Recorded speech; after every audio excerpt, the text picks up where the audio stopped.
you gonna do? What you gonna do when they come for you? Bad. Top Cops returns next time with guest host Danny Aykroyd and the Hollywood Cops. Child actor Ken Osmond, who graduated from playing Eddie Haskell on Leave It to Beaver to risking his life with the LAPD. After Top Cops, everything else is just fiction. Tonight, Top Cops presents a special edition of real stories told by real cops you've come to know from the movies. Top Cops. Hello, I'm Dan Aykroyd.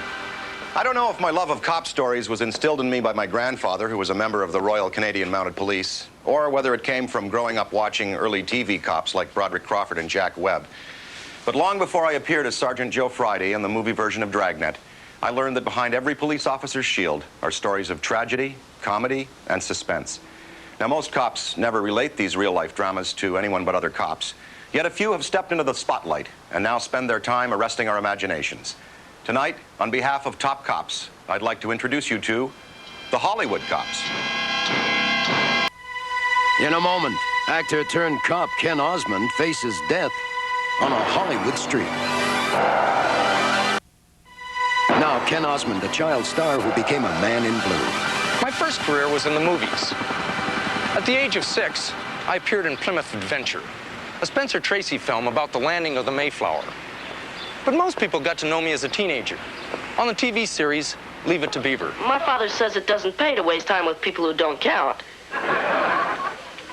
Well, it's nice of you to come over here anyway, Eddie. Eddie Haskell was good to me, and the series had a terrific 6-year run. But when it ended in 1963, my acting career started slowing down, and I started looking for some financial stability.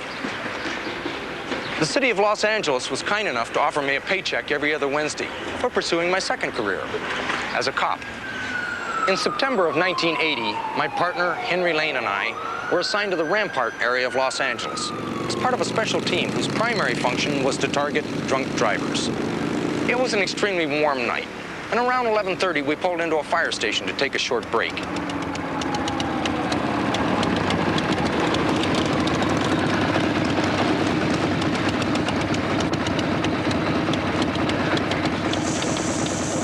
Hey guys, how you doing? I'll tell you, when you're finished over there, you can turn that hose on us. Real sticky night, huh? Boy, you can sure say that again. Freeway's practically melting away underneath us. Yeah, well, listen, we got some cold sodas in the fridge. Help yourself. You want one? Thanks. Ken? Yeah, sure. Don't I know you? Could be. I hand out a lot of tickets. No, you look like that kid on TV. The one that's always bugging Mrs. Cleaver. What's his name? Who, Eddie? Eddie Haskell? Yeah, that was it, Eddie Haskell. Was that you? Listen, don't be dumb, man. What? The guy that played Eddie Haskell got killed in Vietnam. No, the Beaver got killed in Nam. I think Eddie went on and did porno movies. Like they'd let a guy that did porno movies be a cop. Listen to me, Eddie got wasted in Nam. It was Wally. Wally did porno. Give me a break, man. Wally didn't do no pornos. Yeah, he did. Oh, you're right. Wally didn't do no pornos. Neither did Eddie. None of us got killed in Vietnam. Those were all just rumors. Then it is you. You're Eddie. Yeah, I was Eddie. Oh, man, wait till I tell my wife. We watch that show all the time. Yeah, like do bad guys ever recognize you or what? No, mostly all they recognize is a badge and a gun. Is that right? Hey, how come you guys are just putting your vests on now? It's too hot out there. The vest makes you feel like your body's been wrapped in plastic. Well, you should wear them all the time anyways. Especially you, man. You're a living legend. That's you gotta right, look out man. for yourself. Okay, I'll do that. Bulletproof vests weren't mandatory equipment in 1980. And back then, they were very bulky and uncomfortable. But Henry and I both knew how important they were and always put them on as soon as it was tolerable to wear them. All units, we have a report of a stolen taxi cab vehicle is an all-yellow 1980 Ford sedan. Last seen southbound on Union from Wilshire. Cab number is 1234, California plate 5BXQ3691. And about an hour later, we were at Alvarado on 8th. A popular place for us because on Friday night, almost every other driver who goes past has been drinking. That's it. That's the cab. Suspect vehicle is westbound on 8th and Alvarado. 109 and 108 are in pursuit. 109, roger. We'd just gotten in behind him when he pulled to the curb. I pulled up passenger door. I wasn't sure if he'd seen us or not, so I moved quickly to get the drop on him.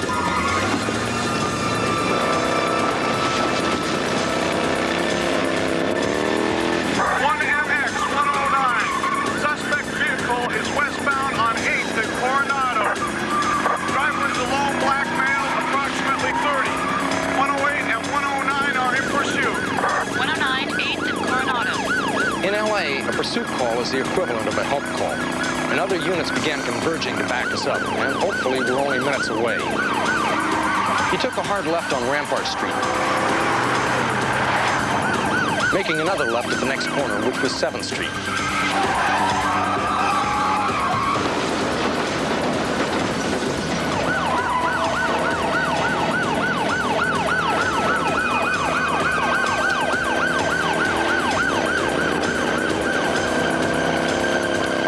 He ran down the street and down an alley next to an apartment block. We were still on our bikes and he was on foot. At this point, neither Henry nor I had any idea he had a weapon.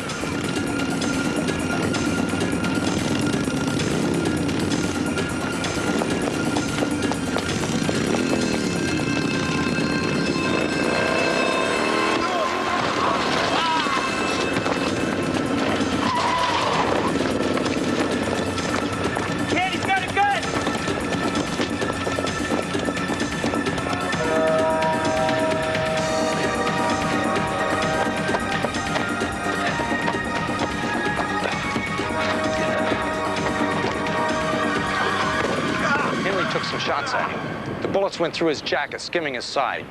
It knocked him down, but it didn't stop him.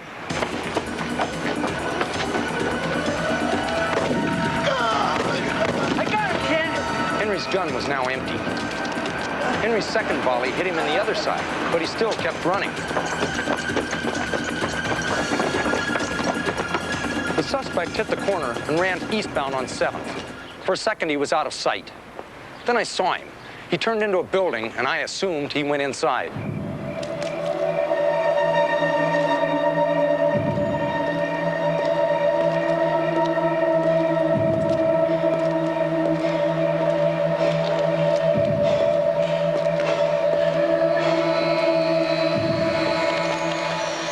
We were virtually toe-to-toe. I never heard a gunshot. I never heard any noise. I just saw flash bolts going off in my face.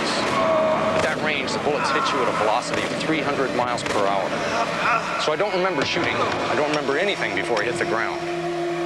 Henry was still reloading as I fell, and the suspect was moving in to finish me off. I was gone, dazed with the breath knocked out of me. He leaned in for the coup de grace.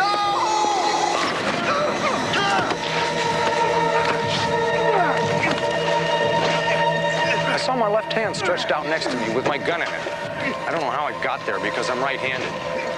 I tried to fire, but I couldn't.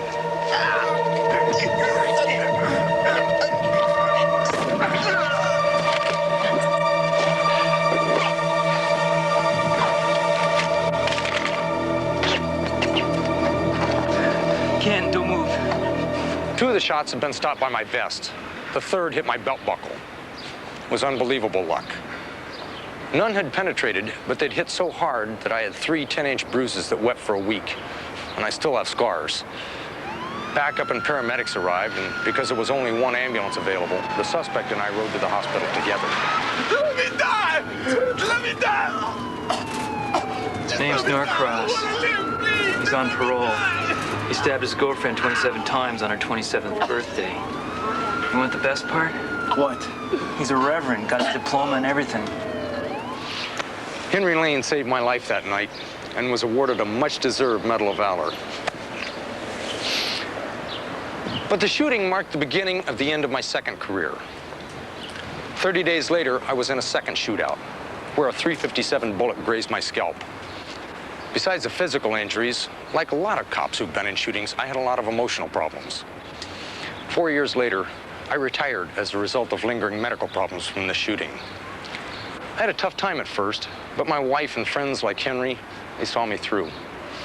As terrifying as that night was, it also renewed my joy of life. You know, when you realize your own mortality, you don't take things for granted anymore. You become aware of the little things, and I'm never going to lose that feeling.